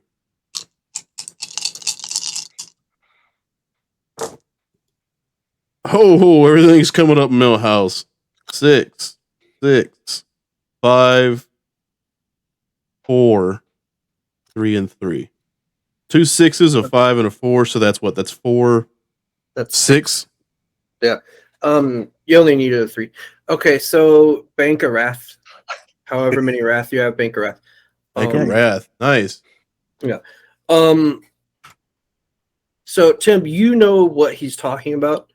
Basically, whenever a human falls, the servitors are programmed to replace it. And you know that typically means getting rid of the human. The humans were obviously just trying to rescue him before the servitors got to him. Okay. Oh. So Okay. it's not that the servitors were specifically doing something malicious, but they're specifically programmed for like maximum efficiency. So if someone goes down, replace it and continue working. Okay. They're just doing their job. Yeah. So after he mentions that, that's what comes to your mind is you know what he's talking about. You know because you live here. One of those like kind Sort of of. things. Sort of. I mean, you can play it off however you want. I'll keep it calm and collective. Yeah. Like I'll keep it inside for right now. I don't think it needs to be discussed right now. Okay. So you know it, and it's in your knowledge as to why, but we don't know that still. I don't know it still. Right. You just kind of keep it to yourself. Okay. Right. Like I'm guessing like for what Derek's saying is that I know it under a different thing. The people are calling it a grim harvest. But I know it as execute file command 22573. Oh no, this is not the grim. That's not. This is not the grim harvest? Oh, okay. Well, that's what I was thinking. Like I was thinking like that's what they call the grim harvest. Okay. No, this is just day-to-day stuff that happens with them Ooh. Okay.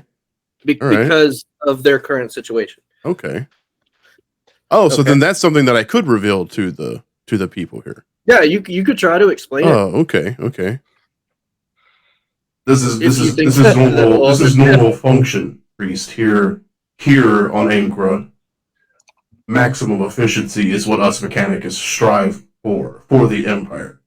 So, if the flesh is weak, we seek to make it better, to have the work done without the need of your flesh. There we go. I would have to disagree with you.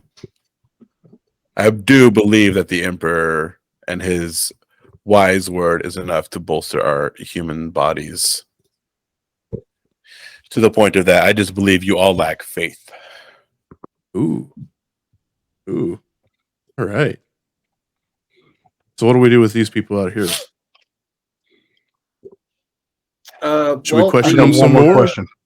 I got more questions. Or Phineas to the bet. Okay. Have you seen any kind of so-called blood splatters? Any kind of icky, non-pore substances? Rip flesh? Anything like that? Not to my recollection, no, I haven't seen anything like that. It's not uncommon for there to be blood in the fields. We have very rudimentary tools and very long work hours. I mean, it's bound to happen, accidents, the usual kind of thing. The thing that he's speaking of, most of us disagree with it. We believe that we can take care of our own, but it's very hard to understand the Mechanicus ideas when it seems more like they want what we have instead of wanting to share it. And the little one is just standing behind a mean mugging everybody. They got him quieted down, but you can tell he's got things to say, but they're not letting him. However, we can't talk much longer. We will get in trouble, and no one likes that around here. So, is there anything else that we can help you with? Go back to work. We were gonna. Well said. Well said. Please Yeah. forgive us for So taking up your time. no, it's quite all right. We and he looks over at the little one. Well, most of us want everything to run smoothly here just as much as the normal person. So with that, they walk off in a different direction. You can hear that they start whispering more. Do you want to try to hear what they're saying? Definitely. Okay. All of us roll for it. It's like- see who hears what. We're doing investigation, awareness. Ben, just so you know, they're like in this area, they're close enough that you can hear them. Okay. Yeah, what do we roll? Awareness. Oh. I know it's a lot of awareness, I know, but What I like so far is like we made our characters and then you chose a campaign and my character is like part of the problem here at the beginning, so to speak. Mine now. I have a wife and a pug. I'm sorry. Bye. Sister is here. So you're leaving? All right. Bye, Slick. Bye, This is Slick. everyone. This is Slick. Well, Slick. He's our god dog, I guess. God We've been dog. watching for the last couple of days, but now he's leaving. Bye, dude. Bye, Slick. Kindly ask him to not expose himself on camera. Oh no, he's all the time. Slick Rick. He's all wiener all the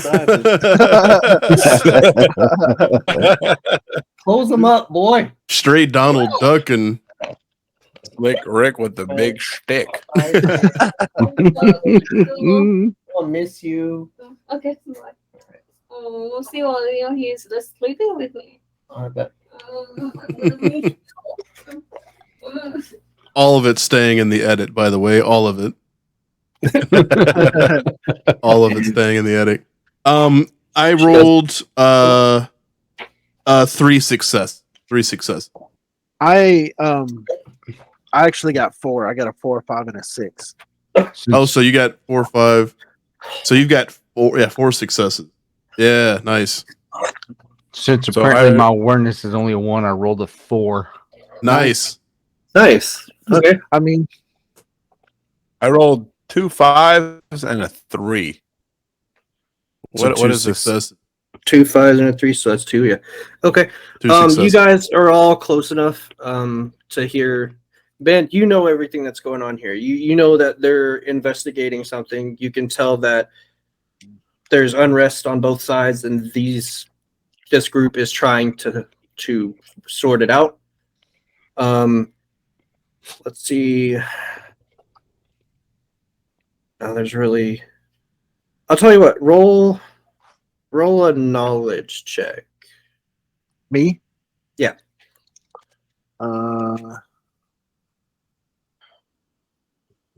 Knowledge. Knowledge check. Knowledge. I don't know how to do that. Knowledge is it scholar? Hang on, sorry. I went all D&D on us. Yeah, that's why I was like, knowledge. I don't have knowledge here. Ballistic skill. Ballistic skill. I mean, I'll roll ballistics for this check. Actually, I'll tell you what. Roll Yeah. an investigation check. All right, 2 naked dice. Oh, a 4 and a 6. 3 successes. Great, because that's what you needed to make. All right. So you overhear the words "Grim Harvest." Mm. Before you left, you were obviously you got more briefing than what I gave you, Right? And they told you that, and keep in mind, no one else knows this. This is just for them. That there's something that's scaring the locals who think it's a myth, like it's a myth that's scaring them, but it's something's really happening. Mhm. And you know that there's something on the planet or in that area that is basically stealing people from that area. Okay. That's from previous Corsairs going there and kind of doing some recon and research. But With that's all you with the wrath, what does it mean to make a narrative declaration? To be honest, I'm not sure. Usually it'd be like, I'm doing this. Right, but I don't know in what context, like, you would use it in. Yeah. Always gotta, like maybe that's how you introduce yourself to us. Maybe. That's what I'm trying to do, is use my wrath to lie to y'all. I'm not an alien. I'm not an alien. Can I use my wrath to lie to y'all? But I was the wrath of basically the emperor. going to just be like, hello, I was sent by my princess to help you investigate this problem.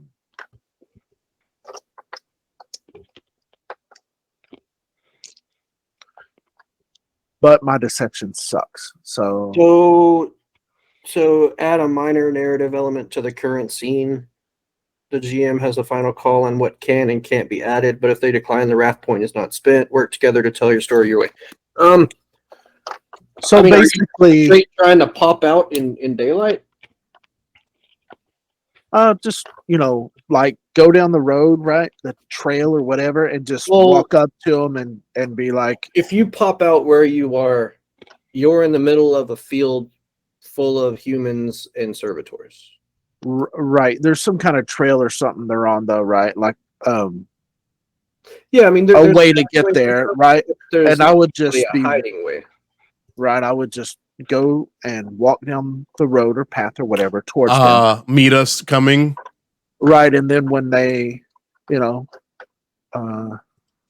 acknowledge me or whatever, I'd say, we had knowledge of you being here, and I was sent by my princess to help you with this investigation, which I wasn't. I sort of was, Yeah. And hopefully along the way of their investigation, I get a clue about my actual goal. Okay. Okay. So you're okay. So yep, I'll just get on the trail and openly walk towards them. Okay. So you guys what have you guys started doing? Like the 3 farmers have pretty much walked away and started working again. Did we hear what they said? They were whispering. Yeah. Yes. Yeah. Sorry. We got sidetracked. Yeah. Okay. All right. Yes, so you can- Slick's wiener does that. Slick's wiener is just a distraction excuse me? not at all. So you hear the little one say, "Soulless evil in a man form." That's all servitors are. The ghouls suck the soul right out of you and make the body keep working. And then the main one, or the one that hasn't spoken at all, the one that didn't speak at all, says Elder Rasmus was taken by the Grim Harvest a few weeks ago, just after he was moved to the southwest field as punishment. You know those old bones couldn't harvest fast enough. Probably those blasted Mechanicus whispering in the overseer's ear. I wish we could have said goodbye to Rasmus. So you could kind of hear that there's definitely something going on, and most people, like if you were to do, like a percentage, most people based on that seem to believe it's the Mechanicus. Let's see. Okay, so now what do you do?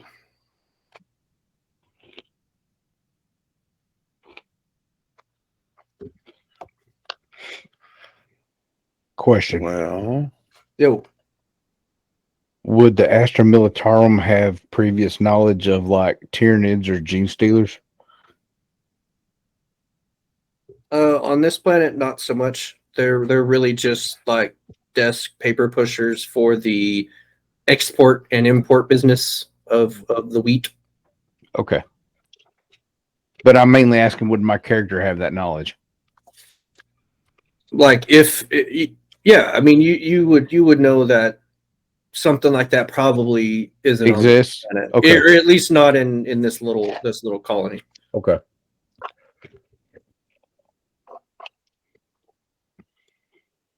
So are y'all going to I can search look at around the area, or so yeah, that's what I was gonna say. Is there a way we can look around the area, try to see a little bit of what's just anything else out of the ordinary, anything kind of weird that we can pick up on besides the Xenos walking up to us from down the way? Or perhaps that is part of the thing that's weird. and where were we at exactly on this map when we were talking to the dudes, the three people? You would be. We were north of the cathedral, I think. So basically you hadn't made it past the cathedral yet. You're in between the silos and the cathedral, just right there on the south brink of the field. Okay. I'm gonna change the distance of those. I would say probably the cathedral is maybe only like 30 yards away. Like all that stuff is going to be a little closer than I said before. Perhaps we can go to the cathedral and see if I can find another brother there, and if they have any information on the situation around here. The Silent One spoke of an elder Resmith missing. Perhaps we can find out more there at your cathedral, priest. Let's do it. So, do we want to look around here first before we go, or we would rather go ahead and start heading down that way to the cathedral? Well, it's up to you guys, really. If you guys want to go that way, we can. Well, I figure maybe we can look around the fields a little bit more just to kind of see. I say we investigate the fields a little bit more. Just a little bit to see what's going on. Let's do it. It's morning time, right? Because that's when it's still morning time. Yes. Yeah. Maybe that's how we see Ben. Maybe he's also investigating the field. Oh. Well, I have been. Declarative narrative. No, I'm kidding. y'all just haven't seen me. So I am walking towards y'all. Ben is the field. I'm very hard to miss. All right, let's do this. So from behind you, you hear footsteps barely. They do not sound like, I guess, the thud of human feet. Leaves on the wind. It sounds very much like, it almost sounds childlike, like no weight. I mean, you can hear rustling, but not much. I'm very, very tall. I'm I rolled max height, 6'11", That's a I have huge bitch.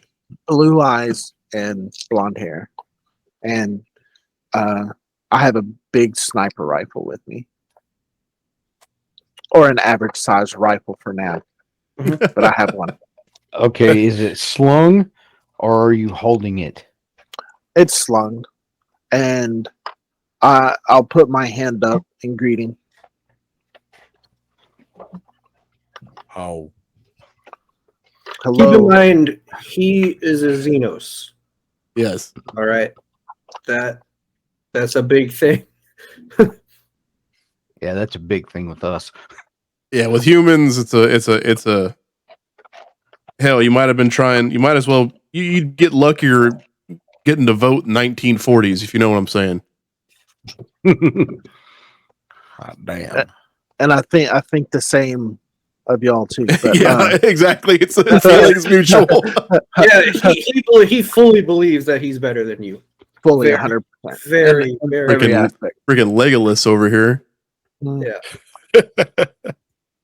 My princess heard of the unrest here, and I was sent as an investigator for it to see if I can be of any help to your party. The Xenos still here on this planet is odd. And your I got princess here- again? I got here the same time that y'all did, that your party arrived. Are you aware of any other Xenos in these areas? Uh, Or are you the only there one? are none currently. There have been. And how do I even Uh-oh. address you? Who are you? My name is Oradru, and I'm a investigator with the Greensteel Corsairs. Okay, roll all of you. Roll. We're gonna do scholar, Skola. except for Ben. Oh, Yeah. It's to find out if they know who the Greensteel Corsairs are. I rolled a 5. Okay. 4, 5, and 2. Okay. I rolled a 1, a 1, a 6, a 6, a 6, and a 6. So not only do I know who the Green Air Coursers are, I know who started the Green Air. you know who my princess is that sent me. Do not recite this magic to me, witch. Yeah, but you also rolled 1, so you might kind of think that might be out of a graphic novel that you read.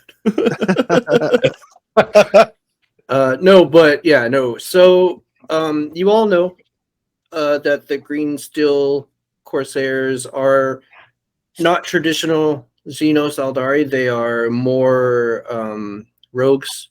They're more into it for the money, the adventure. So that Pirates. yeah, they're pirates. So Pretty much. you don't necessarily think that Pirates. it's a your standard Xenos. Yeah, Tim, because of your roles, that it's what he said by the leader, the princess, sending him on something like this is definitely possible. It's definitely possible she would send one. It's definitely possible she would send one to partner with humans because they would have a common goal. So yeah, I mean that's about that. So- that's what you all get from him mentioning what he's from. I know of you and your Greensteel Corsairs, Xenos. I think that you being here for now will be fine for us. But take heed, I will not have any issue in replacing that lovely skull with something completely different and mechanical.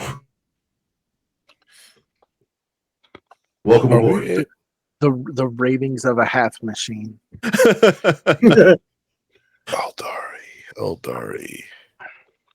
Not the sex crazed dark Eldari, not those.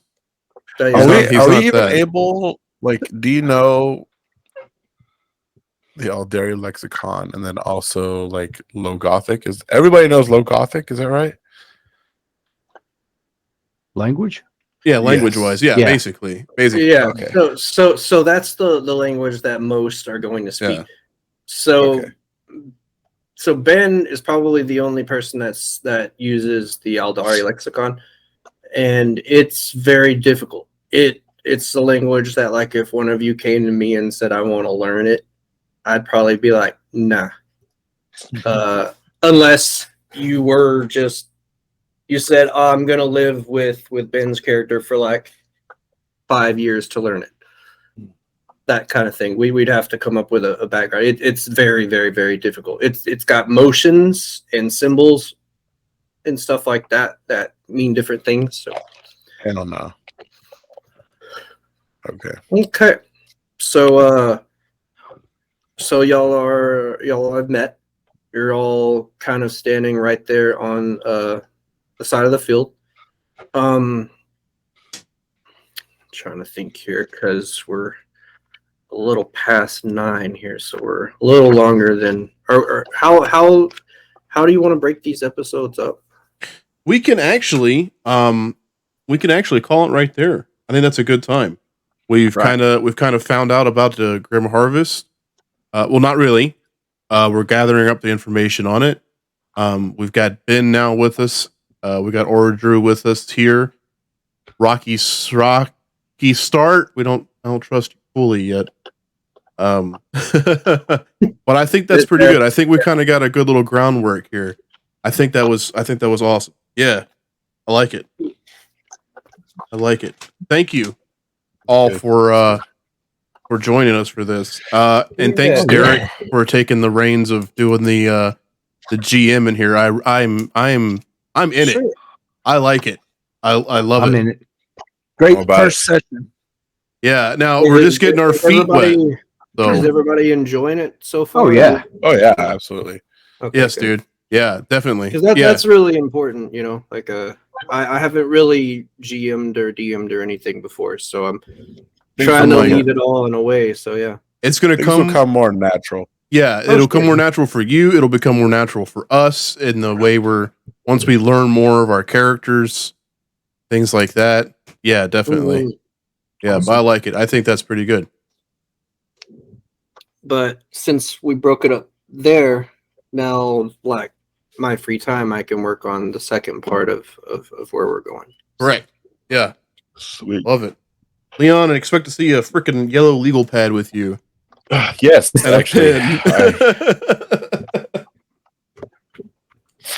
To get this going. So but yeah, no, while I have all you guys here, you can stop recording if I don't know if you are or not. All right, I'll close it out. So thank you all for watching, of course, here on the Front Row Ruckus channel, and thanks to Ben and Heath for coming in and being players with us.